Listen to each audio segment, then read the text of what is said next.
Y por eso hoy vamos a aprovechar la oportunidad para dar un tema bíblico que se llama el purgatorio. ¿Por qué? Porque hay gente que no cree en el purgatorio. Que es que en la Biblia la palabra purgatorio no aparece. La palabra evangélico tampoco. Y con eso los mato, ¿sí? Así de sencillo. Pero sí aparece la doctrina. Porque recuerde que la palabra de Dios tiene doctrina. Cristo tiene una doctrina. Está la doctrina buena y está la doctrina mala. La doctrina buena es la doctrina ¿de quién? De Cristo. La doctrina mala es la doctrina ¿de quién? Del diablo. Vamos a comenzar con 1 de Timoteo capítulo 4 versículo 1 para que podamos diferenciar la doctrina buena y la doctrina mala. 1 de Timoteo capítulo 4 versículo 1 nos lo va a poner muy claro. ¿Por qué? Porque hay gente que dice es que si no aparece la palabra yo no creo. No, ya va un momentico. Sí está la doctrina, aunque no esté la palabra, está la doctrina. Por ejemplo, la palabra católico no está en la Biblia, pero sí está la doctrina del catolicismo. ¿Dónde lo encontramos? Por ejemplo, en Mateo 28:18 el Señor dijo, vayan por todo el mundo. ¿Qué significa la palabra católico? Universal. Entonces, ir por todo el mundo significa que esa es una doctrina. ¿De quién? De Cristo. Por tanto, aunque no aparezca la palabra católico, aparece la doctrina ¿de quién? De Cristo. Vayan por todo el mundo y bauticen en nombre del Padre, del Hijo y del Espíritu. Muy bien, ahora, ¿cómo diferenciamos una doctrina de la otra? 1 Timoteo capítulo 4 versículo 1 nos lo dice. Escuchen, presten atención. El Espíritu nos dice claramente que en los últimos tiempos algunos renegarán de la fe. Mire, algunos renegarán. ¿Qué significa renegar? Algunos dudarán. Algunos no creerán en aquello que se les enseñó. Por ejemplo, ¿qué dijo el Señor en el Evangelio de San Juan capítulo 6 versículo 52? El que come mi cuerpo y bebe mi sangre tiene la vida. ¿Qué dijo el Señor en la última cena? Este pan es mí y este vino es mí. ¿Qué dijo San Pablo en la carta a los Corintios, 1 Corintios capítulo 11? Que el Señor Jesús en la última noche tomó pan y dijo, esto es mi cuerpo. Tomó vino y dijo, esta es mi sangre. Y luego dijo en el capítulo 10 anterior, dijo, y cada vez que comemos del pan, no hacemos comunión con el cuerpo de Cristo. Y cuando bebemos del vino, no hacemos comunión con la sangre de Cristo. Y después nuevamente en el capítulo 11 dice, antes de recibir el cuerpo y la sangre de Cristo, debemos examinar nuestra, porque no sea que nos estemos comiendo nuestra propia. Esa es la doctrina de Cristo. ¿Cuál es la doctrina que no es de Cristo? Son mentiras, que Jesús dijo que ese pan es su cuerpo. A ver, si fue el Señor el que lo dijo, si fue Jesús textualmente el que lo dijo, ¿a quién le va a creer usted? ¿Al pastorcito evangeliquito que se metió a pastor de una noche a la mañana con un sueño y le dijo a usted que eso no lo dice la palabra de Dios? ¿O al mismo Cristo? Dice el Señor en el Evangelio de San Marcos capítulo 11, dice, debemos tener fe en Dios y debemos creerle a Dios. Hay problema que la gente no le quiere creer a Dios. La gente quiere creer lo que ellos piensan. Quieren tener un Dios hecho a su medida. Entonces fíjense, dice, vuélvalo a leer. El Espíritu nos dice claramente que en los últimos tiempos algunos renegarán de la fe. Algunos renegarán, se apartarán de la fe. Dicen, es que cuando yo era católico, a ver, ¿usted era católico? ¿Usted iba a misa? No. ¿Usted rezaba? No. ¿Usted iba a cursos bíblicos? No. ¿Usted se formaba como buen católico? No. Entonces no diga que era católico. No venga usted a decir que era católico porque lo bautizaron cuando estaba pequeño. No. Un buen católico es aquel que todos los domingos va ¿a dónde? Yo iba a trueno, relampagué, va a la misa. Porque sabe que el domingo es el día de ¿quién? Del Señor. Día de la resurrección de Cristo, día del Señor. Que los primeros cristianos, según los hechos de los apóstoles, se reunieron el día después de la resurrección de Cristo. ¿Sí? Es decir, el día domingo. Se reunieron el día de la resurrección de Cristo, perdón, el día domingo. Era el primer día de la semana, considerado, porque el último era el sábado, el sabbat. Y luego con Cristo pasó a ser el domingo, el día del Señor. Día de la resurrección de Cristo. Y dice la palabra que a los 8 días se volvió a aparecer. Y a los 8 días se volvió a aparecer. Jesús se aparecía después de la resurrección el día domingo. Los cristianos se reunían el día domingo para hacer la fracción del pan. ¿Pablo iba los sábados a la sinagoga? Sí, pero a discutir con los judíos y a enseñarles que Cristo había resucitado. Porque los judíos se reunían el sábado, no el domingo. Pero Pablo compartía el pan con los cristianos el día domingo. Y lo dice la palabra de Dios. Así de sencillo. Entonces, quienes se apartan de la verdadera fe son aquellos que siguen doctrinas diabólicas, no la doctrina de Cristo. Cristo enseñó, pero los cristianos no quieren obedecer. Entonces prefieren obedecer al diablo que a Dios. Y escuchen lo que viene. Para seguir espíritus seductores. ¿Para seguir qué cosa? Espíritus seductores.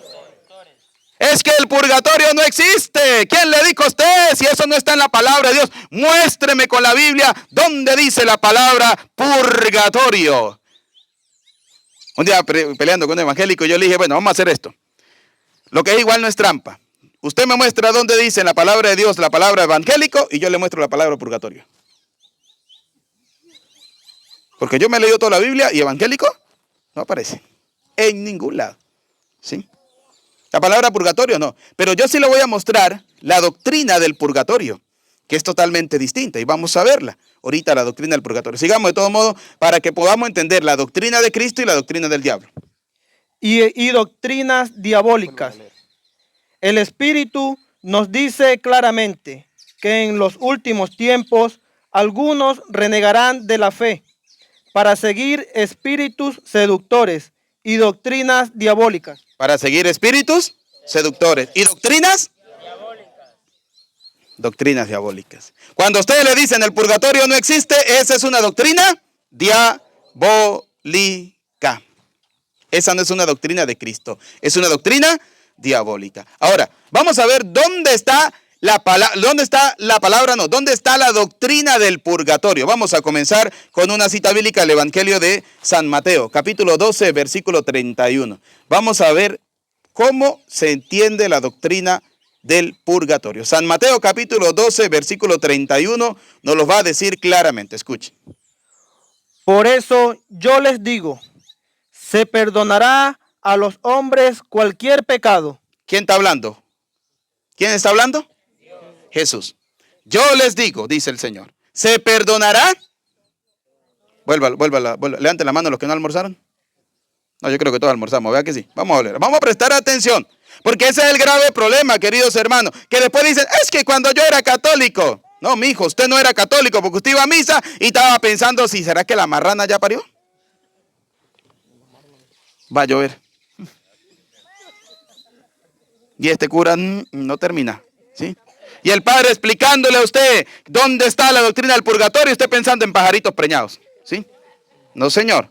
Vamos a prestar atención y vamos a contestar. Porque usted sabe muy bien que a mí una misa que no me la contesten, significa que ustedes no vinieron a misa, ¿sí? Vamos a prestar atención porque así la palabra de Dios cae en su corazón.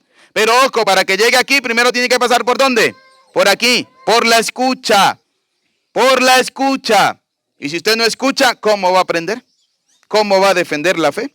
Entonces, volvamos a escuchar. San Mateo capítulo 12, versículo 31 nos muestra la doctrina del purgatorio. Escuchen. Por eso yo les digo. ¿Quién está hablando? Jesús. Yo les digo.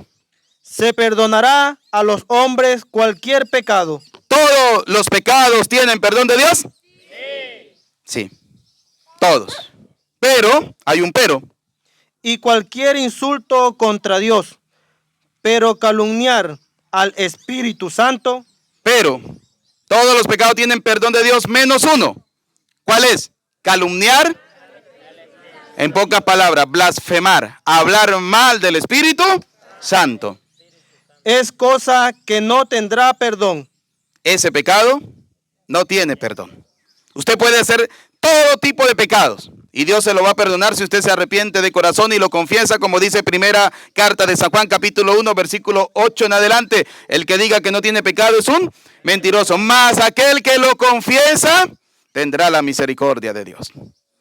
Léanlo. Primera de San Juan capítulo 8 versículo, primera de San Juan capítulo 1 versículo del 8 al 10. Ahora, ¿qué dice la palabra de Dios? Todo pecado se perdona menos la blasfemia, el insulto contra el Espíritu Santo.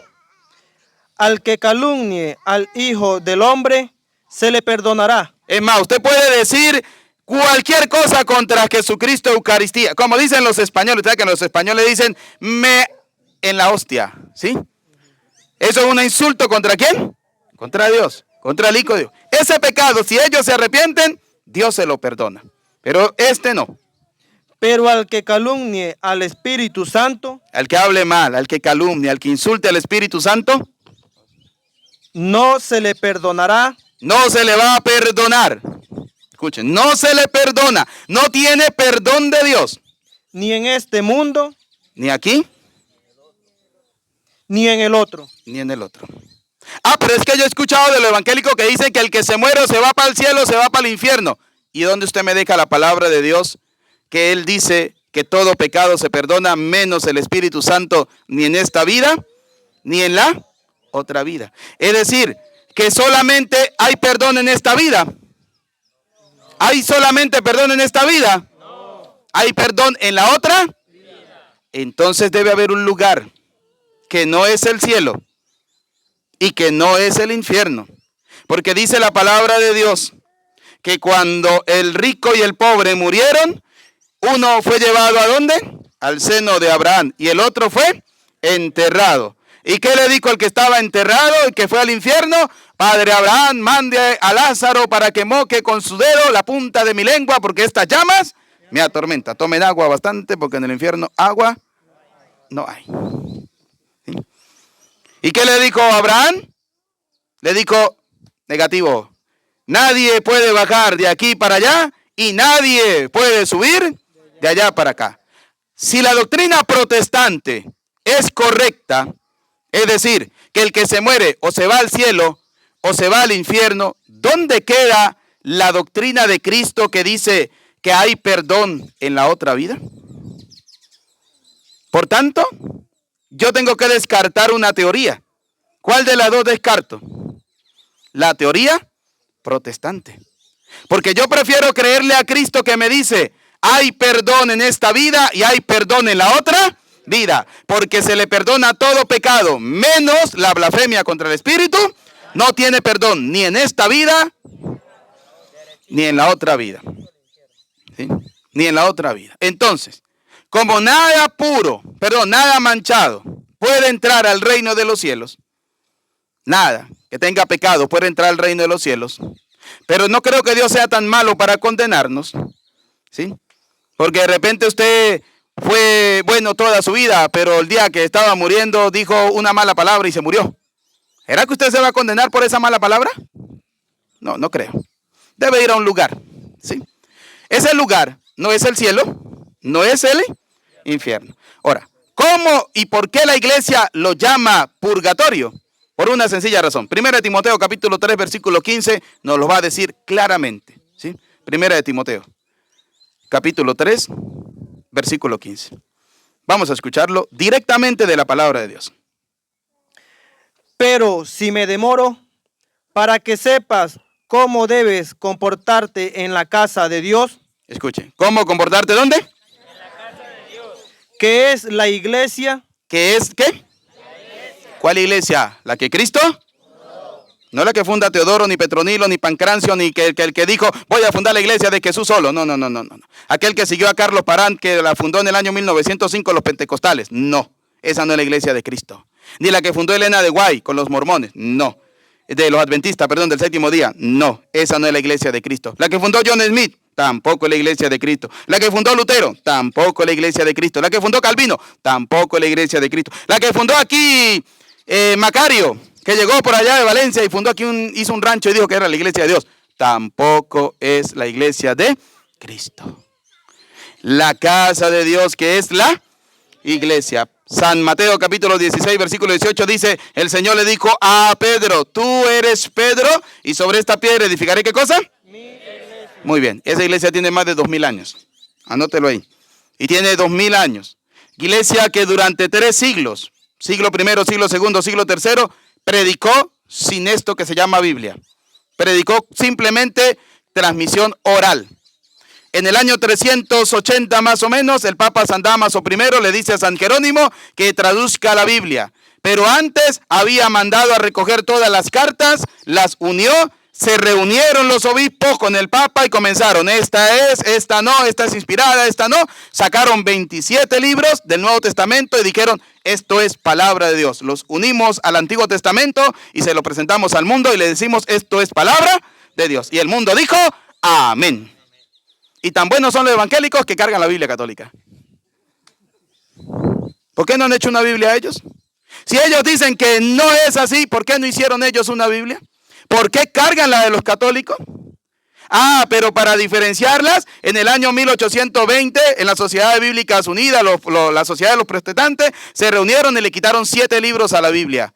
Esos 7 libros ya se los había quitado el pueblo judío en el año 90. Por eso San Juan, que autor del libro del Apocalipsis, dijo, el que le quite o el que le ponga algo a la palabra de Dios, anatema sea.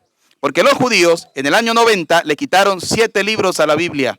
Porque ellos no creyeron jamás que Cristo era el Hijo de Dios. Ellos simplemente creen que Cristo es un profeta. Y los protestantes siguieron esa misma línea y le quitaron exactamente los mismos 7 libros. Y si quiere creer, léase el libro de la sabiduría, capítulo 2 o capítulo 3, mal no recuerdo, alguno de los dos, donde narra perfectamente lo que le iba a pasar a Cristo en su pasión. Y usted lo va a encontrar en el libro de la sabiduría. Para eso es importante que como católicos nosotros debemos leer la palabra de Dios, para que no nos metan los dedos, ¿dónde? En la boca. ¿Y la mano dónde? Como un bobo. ¿Sí? Sí, sí. Porque las cosas como son, hay que llamar las cosas por su nombre. Entonces, fíjense lo que dice 1 Timoteo, siguiendo la doctrina del purgatorio. Para que sepas cómo comportarte, ¿dónde? En la casa de Dios, que es la iglesia del Dios vivo. La iglesia de Dios.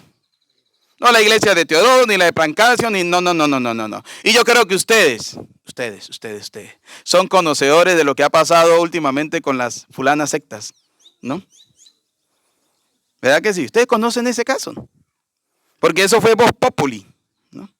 Pregunto, ¿eso viene de Dios? Hágame el favor, eso no viene de... ¿Es que la iglesia católica también tiene pecado? Sí, la iglesia católica tiene pecado, porque el Señor lo dijo claramente, en las puertas del infierno no podrán contra ella. Dios la fundó sobre hombres pecadores. Pedro lo iba a negar, Judas lo iba a traicionar, Tomás iba a dudar de él, los hijos de Zebedeo eran egoístas, los demás abandonaron al Señor. Pero recuerde que la iglesia tiene una condición, que es santa porque la fundó ¿quién? Cristo. Pecadora porque los llamamos los pecadores. Carta a los Hebreos, capítulo 5, versículo 1, lo dice claramente. Por eso el sacerdote debe ofrecer sacrificios primero por sus propios pecados, porque él también está envuelto en debilidades. En debilidades. Sí. El Padre también está envuelto en debilidades. Sí, porque la gente cree que es que uno no siente. Sí. Sí. Sí, que la gente cree que uno llegó el Señor y a ver, usted es el angelito Eudi, venga para acá. No.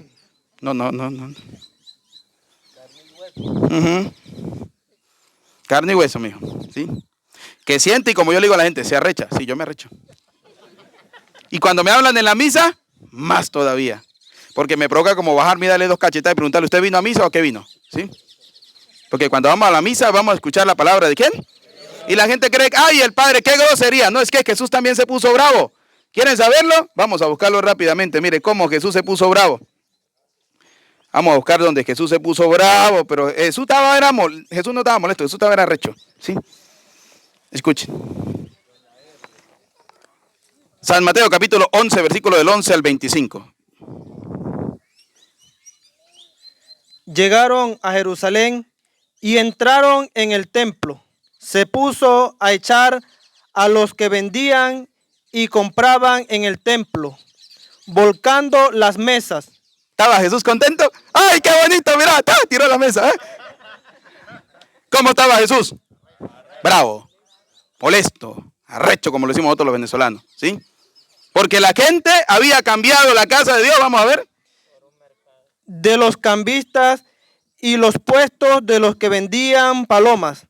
Y no consentía a nadie. No tenía compasión. Nadie.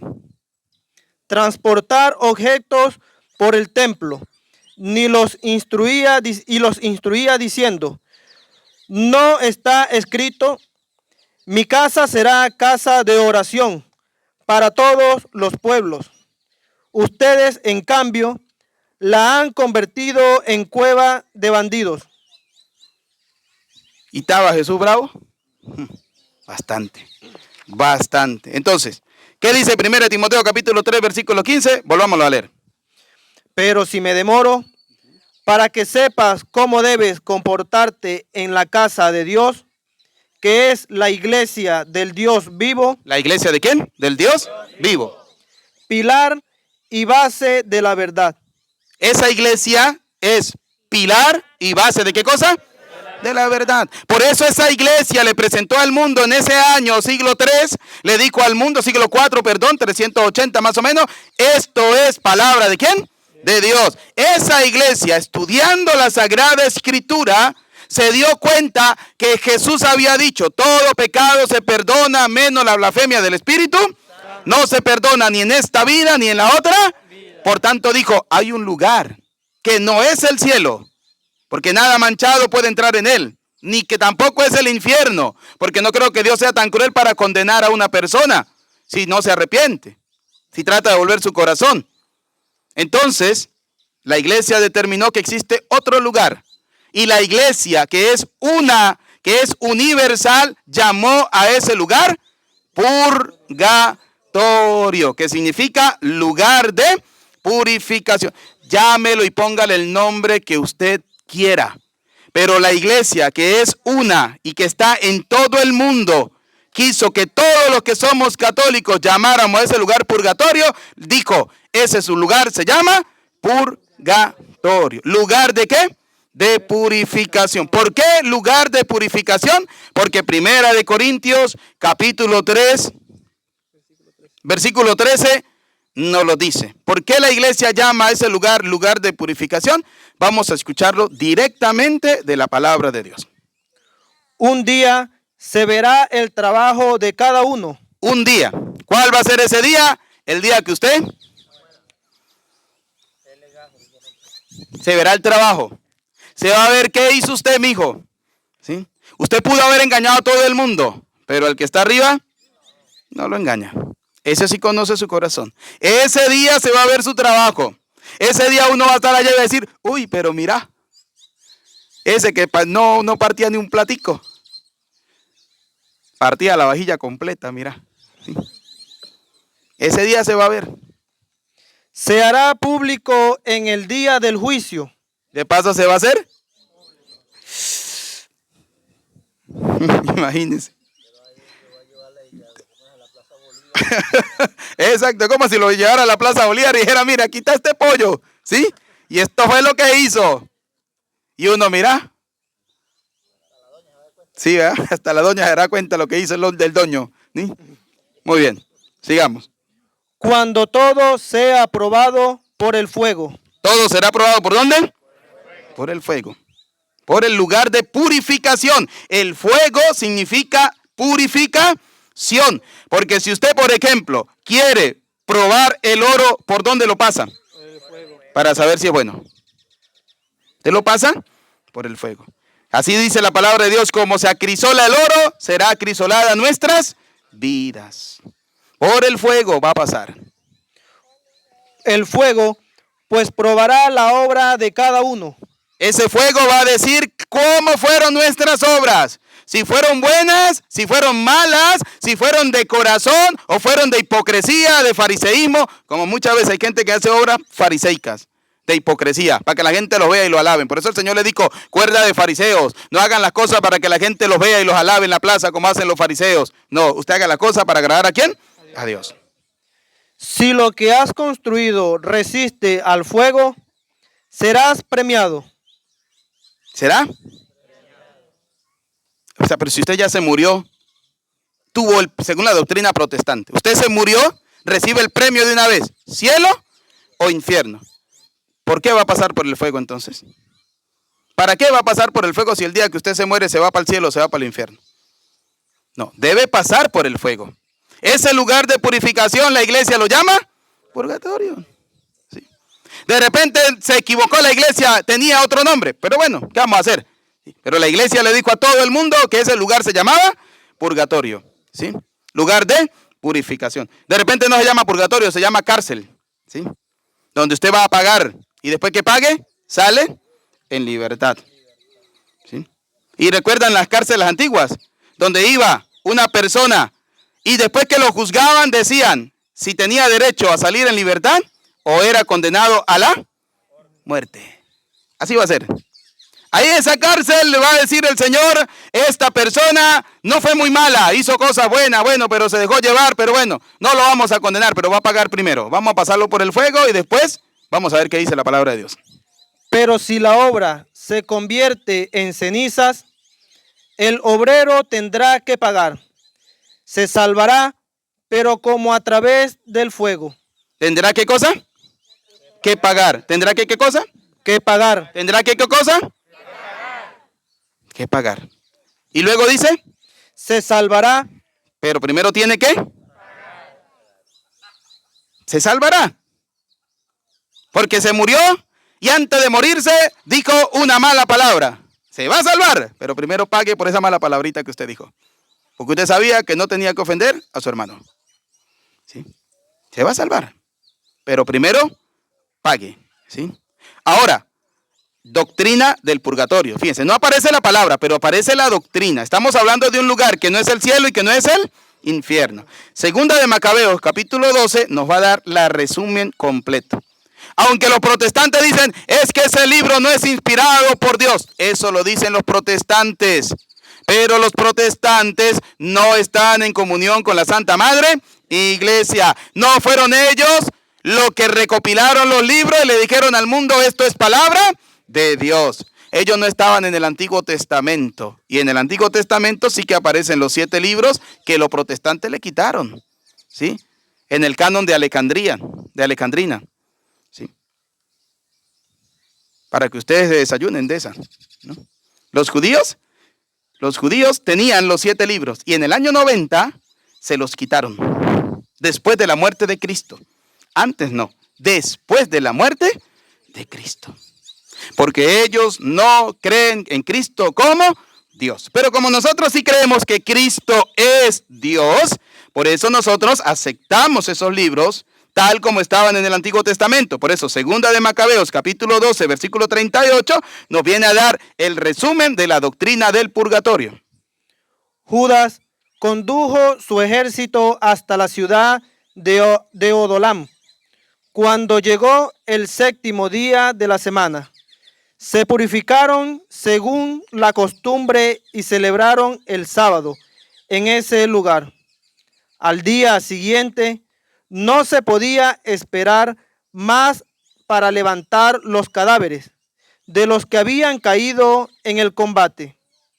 Había que levantar unos muertos que habían caído en un combate. Y los hombres de Judas fueron a sepultarlos con sus parientes en las tumbas de sus padres, y se encontraron con que bajo las túnicas de cada muerto había idólitos de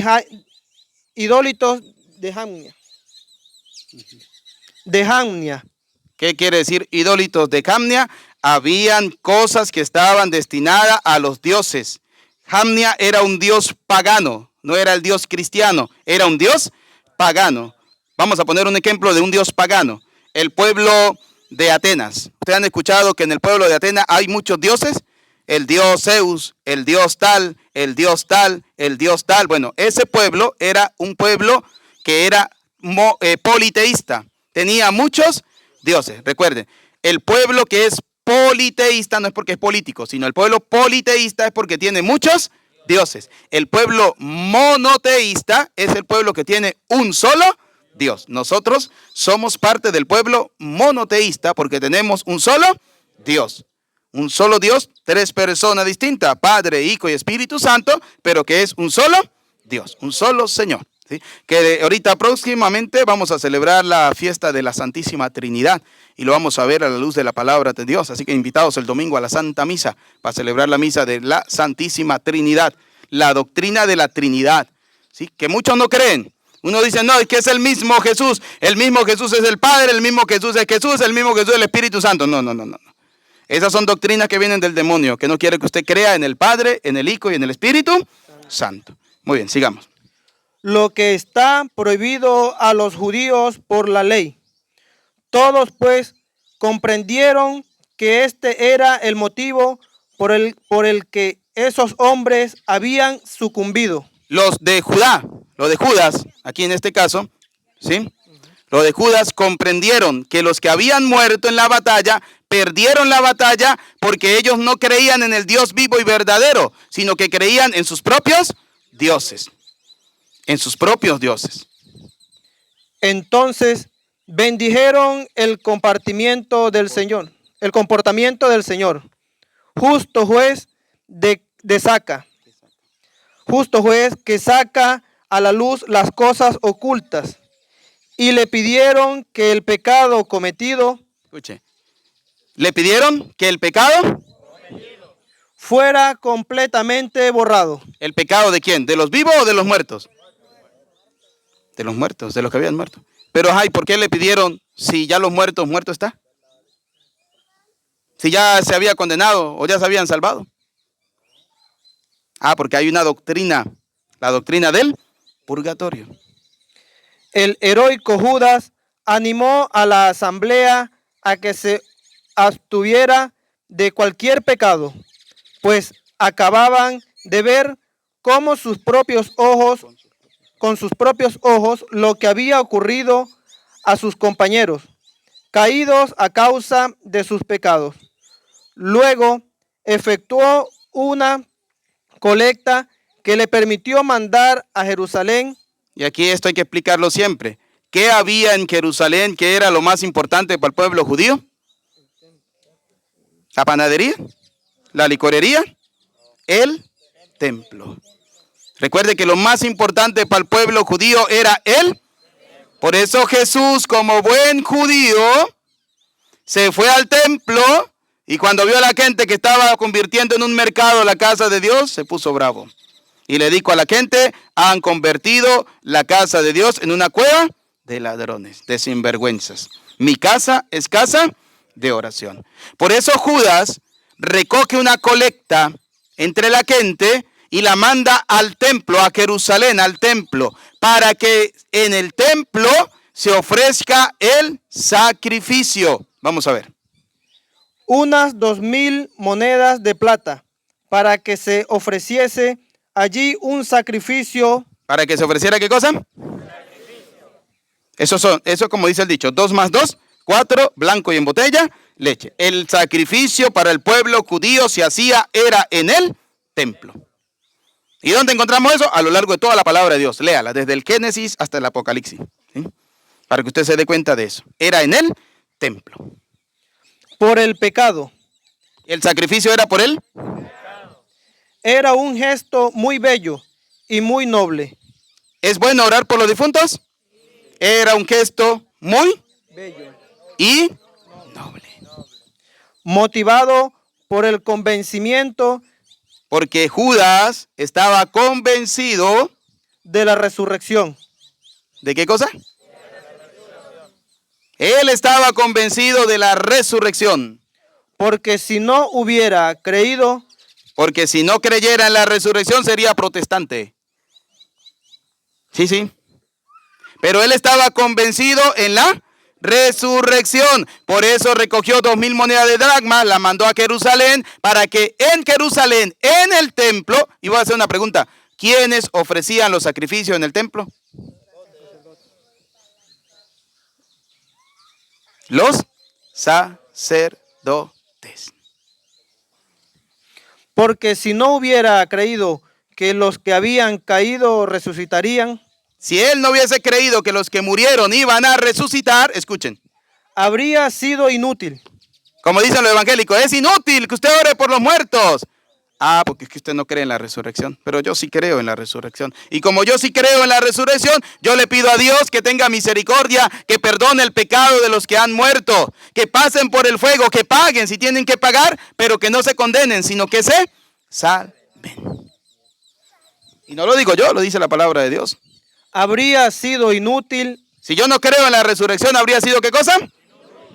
y ridículo Y estúpido y ridículo y tonto y bobo, como le hacen saber a muchos católicos ignorantes. Por eso yo siempre he dicho, católico ignorante futuro, católico instruido, jamás será confundido. orar por los muertos. Sería inútil, sería ridículo si yo no creyera orar por los.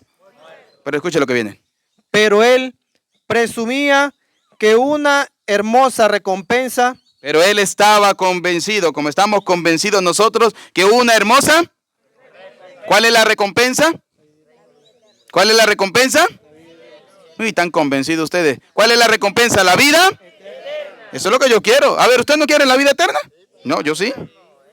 Yo sí. Entonces, ¿cuál es la recompensa que queremos? ¿La vida? espera a los creyentes ¿Le espera a quién? Y a los que no creen, ¿qué le esperará? Por eso hay que creer. Ser creyentes. Y como dijo por aquí Omar, no ser creyones, ser creyentes. Y ser creyente significa no solo creer en Dios, sino creerle a Dios. Creerle a Dios, a la doctrina de Dios, porque vienen muchos falsos profetas, ya lo hemos dicho, Jeremías 14:14 lo dice claramente, cuidado con los falsos profetas. Dicen que yo los mandé, que yo los envié, que yo les hablé, y dice el Señor, yo no los he mandado, yo no los he enviado, yo no les he dicho nada. Esa gente lo que está diciendo son cosas de su imaginación. Tengan cuidado con los falsos profetas. Pero hay gente que es tonta. Sí, hay gente que es tonta y se deja convencer, ¿sí?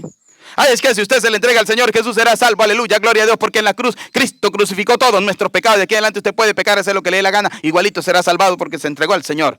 Y usted como un bobo y se entregó. Y después le van a decir, ahora para poder salvarse mejor, tiene que pagar el diezmo. Y entre más diezmo pague, mejor se va a salvar. Porque dice Malaquías que el que no paga el diezmo le está robando ¿a quién? A Dios. ¿Y qué dice Malaquías? Antes de eso dice, me han robado porque le han quitado el 10ª parte que le corresponde al forastero, a la viuda, al levita y al huérfano. Y eso lo dijo el Señor cuando creó el diezmo y dijo, se va a hacer el diezmo y será la 10ª parte de la comida, de la cosecha, y será para el levita, la tribu sacerdotal, para el forastero, para el huérfano y para la... No para mantener vagos y sinvergüenza. Es que ustedes los curas recogen colecta los domingos porque Pablo lo dijo. Pablo lo dijo, no les voy a regalar la cita, vayan el domingo a misa y se las regalo, ¿sí? Pero Pablo dijo claramente, recojan entre ustedes una colecta el primer día de la semana para que cuando yo vaya ustedes me la entreguen, en pocas palabras. Y lo dice Pablo, ¿sí? Colecta es lo que usted quiera dar. Lo que le nazca de su corazón.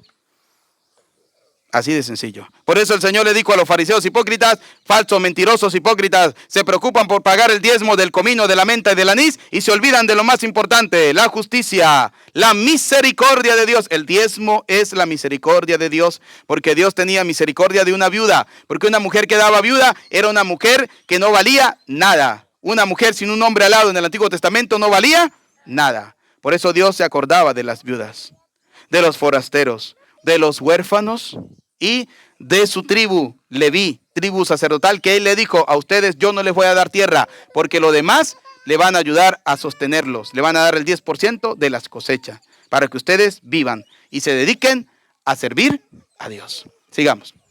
Pero él presumía que una hermosa recompensa espera a los creyentes que se acuestan en la muerte. Una hermosa recompensa esperan a los creyentes que se acuestan ¿en qué cosa? En la muerte.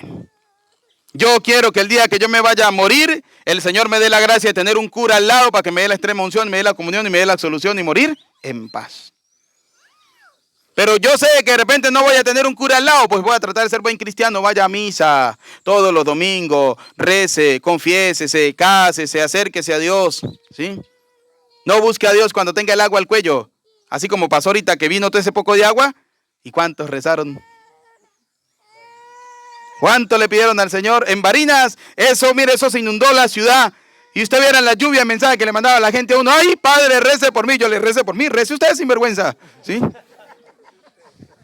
Rece por mí. Y no va a misa. No reza. No le pide al Señor. ¿Sí? De ahí que su inquietud Escuche. De ahí que su inquietud de orar por los difuntos fuera santa. ¿fuera qué cosa? ¿A quién le cree usted? ¿A Dios o al pastor evangélico? Y no estoy diciendo, yo no he dicho nada de mi palabra. Todo lo estamos diciendo de la palabra de Dios. De la palabra de Dios. Y que me lo desmientan con la palabra de Dios. Y de acuerdo con la fe. Ah, y aparte de eso, ¿está de acuerdo con qué cosa? Con la fe. De los verdaderos creyentes. Está de acuerdo con la fe. Entonces, ¿qué dice? ¿Se recuerdan la primera cita que dimos? ¿Cuál fue?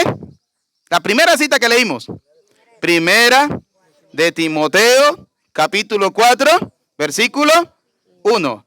Vendrán algunos que renegarán de la fe. ¿Y qué dice aquí? De ahí que su inquietud fuera santa y de acuerdo con la fe.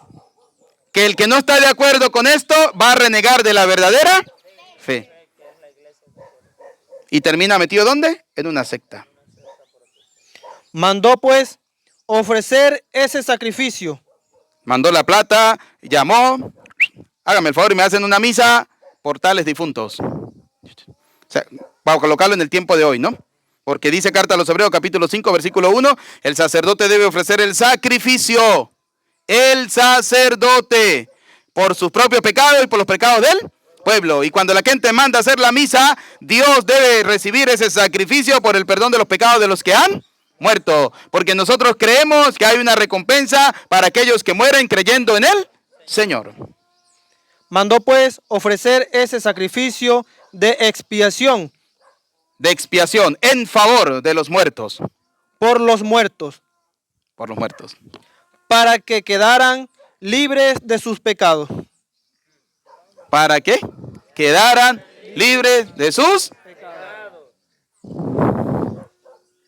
¿Así o más claro? Clarito. ¿Sí? Por eso es que hay que formarnos como buenos católicos. Yo sé que hay gente que dice que misa más larga da el padre, ¿sí? Pero es que si usted presta atención, la misa se le hace cortica, mijo, ¿sí? Se le hace cortica. ¿Por qué? Porque Dios le está diciendo a usted, abra los ojos, abra la mente, escudriñe la palabra de Dios, no se deje engañar. Y así pudiéramos hablar de toda la doctrina protestante, el que no bautizan a los niños, que no hay confirmación, que no hay extrema unción, que no hay... Todo eso que ellos dicen que no lo hay, sí que lo hay en la palabra de Dios. El detalle está que muchos somos creyones y no verdaderos creyentes. Seamos buenos creyentes y creámosle a Dios el Señor. A Cristo sea la gloria por los siglos de los siglos. Amén.